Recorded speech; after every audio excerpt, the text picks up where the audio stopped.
everybody, it's your girl Kim, and I'm back again with another video. Don't forget to subscribe to the channel, thumbs up the video, leave those comments at the bottom. Also, don't forget to hit the notification bell. All of that stuff really do help and help the channel grow, y'all.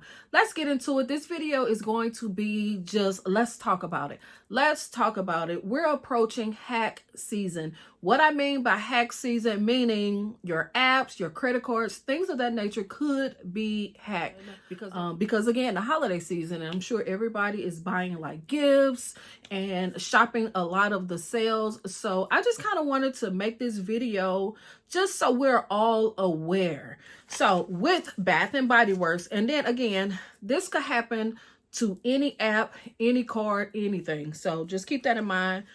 Now is the time to start changing your passwords. Change your wallet password. Maybe do it once a month, just to be on the safe side that your stuff don't get hacked.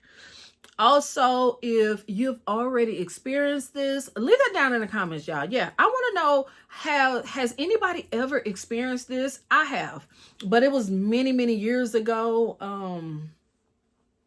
Yeah, it was many years ago. Someone had got into my account and used my rewards.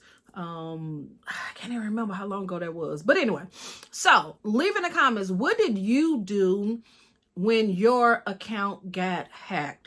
Leave that down in the comments. If your Bath and Body Works account is hacked, the first thing you want to do, of course, is change your password. The next thing you want to do is call customer service. Let customer service know that you had some rewards or points. If you forgot your points, you can always call customer service and they apply the points using your receipt.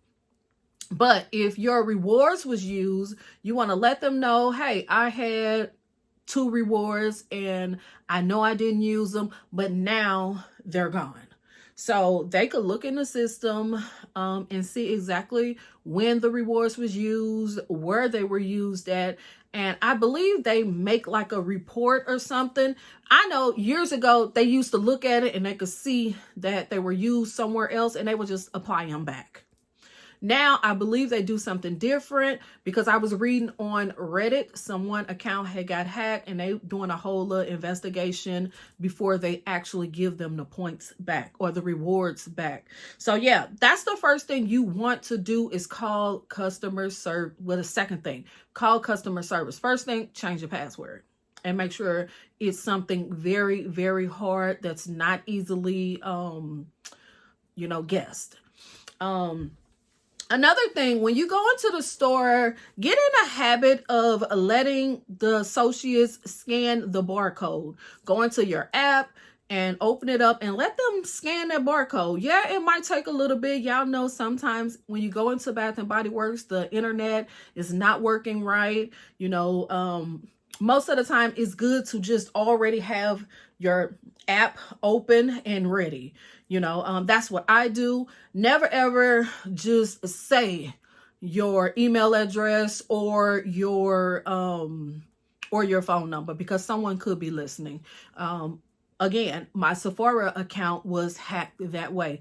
I think my daughter was using it and somebody else probably heard her and the next thing you know, I was missing points. So yes, always just let them scan it. Just go ahead and let them scan it just to be on the safe side.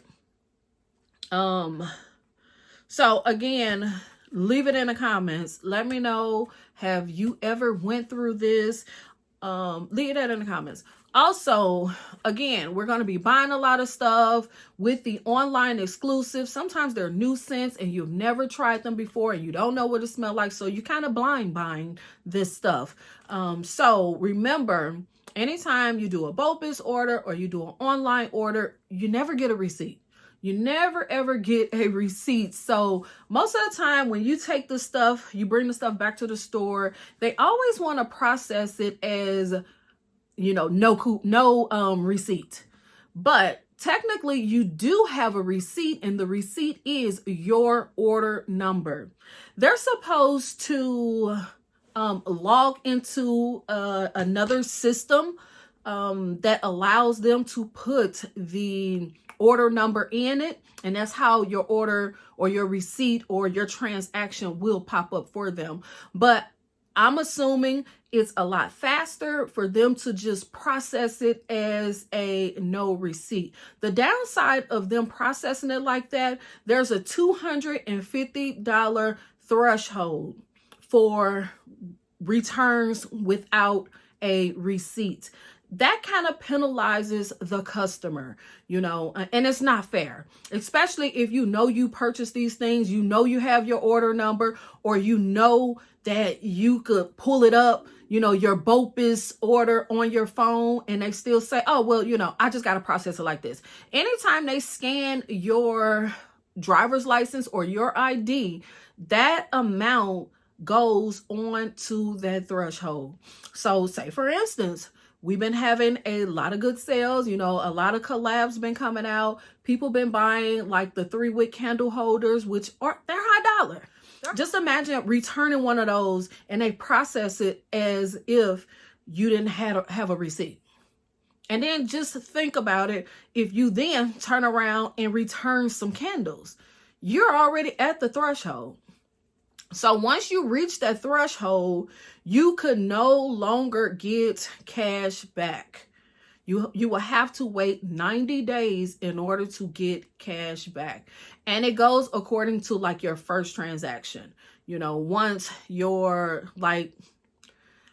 your first transaction, that amount will then fall off, you know, after 90 days. So you just got to be careful with how they process it. And I get it. Sometimes you don't want to say anything. You just kind of want to just let them do their job. But sometimes it's better to just say, okay, well, can you get the manager so they could process my return? Because I don't want to be penalized for not having a receipt. And I have the receipt right here. And most of the times they say, okay, well, we could process it like that, but it takes 3 to 5 days for the money to be applied back to your card. You don't have to, especially if you know you finna purchase other things. If you're getting ready to purchase other things, then just tell them, okay, well, put the money on a gift card. Put the money on a gift card because I'm getting ready to make this purchase right here. And another thing, y'all, with my experience doing a return exchange and purchasing something, do it separate. Do it separate. Never do all that stuff together, because I'm here to tell you, I'm a witness of it. Things get all jumbled up and confused. And when you look at the receipt, you're looking at it like, did I actually get my return? You know, so I highly, highly, highly suggest you do 2 transactions, a return transaction or exchange or whatever it is you're doing. And then after that, do your purchase. That's just my opinion. That's just the way I do. I done had too many experiences where it didn't actually go right. So I said, never again, never again will I ever try to do it all at once. It's just too much. So yeah, just keep that in mind. Again, leave it in the comments. Let me know, what was your experience with the exchanges? What was your experience with if your points or rewards was stolen? Leave that in the comments.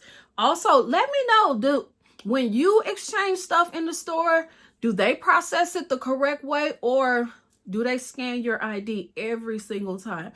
Every time I do an exchange, they scan my ID every single time. And I constantly tell them, I constantly explain to them, this is going against me and I'm not doing anything wrong. And it's not to be sassy and it's not to be mean, and I'm not trying to be rude, you know, but I personally feel like you're taking something from me. It's almost like stealing, to be honest. And that's just my opinion. It's almost like stealing. You're stealing I don't know the correct word. You're stealing something from me. You're taking it from me, even though I'm doing all the right things. You know, now what if it is a time when I don't have my receipt? I can't do it because of all the other times that I did have my receipt. Y'all processed it as if I didn't have my receipt. So I'm just saying, leave it in the comments. What was your experience? What do they do at your store? If we have any Bath and Body Works associates, please leave that down. Y'all probably won't respond to that, but If we do, and you know the correct way of doing it, because I think I've asked this question a number of times and nobody ever really answered it. But if you know the correct way, leave it down in the comments. I honestly believe there's a button on the register that they're supposed to press, and then it takes them to another system, which is where all of their online stuff is. And then from there, they're supposed to put in the order number, and then your stuff will be popped up, and then there's a barcode that they could scan, just like what's on the receipt. There's a barcode that they could scan, and that's how they're supposed to process your return or exchange when you do a BOPIS or online order. If I'm wrong, please correct me at the bottom. Again, y'all, I just really wanted to talk about this. I haven't did a video like this in a long time. So I just really wanted to just come back in and just have this whole discussion. The video is longer than what I wanted it to be. But again, leave it down in the comments. Let's have a discussion in the comments. Let's talk about it. So again, subscribe to the channel. Leave the comments.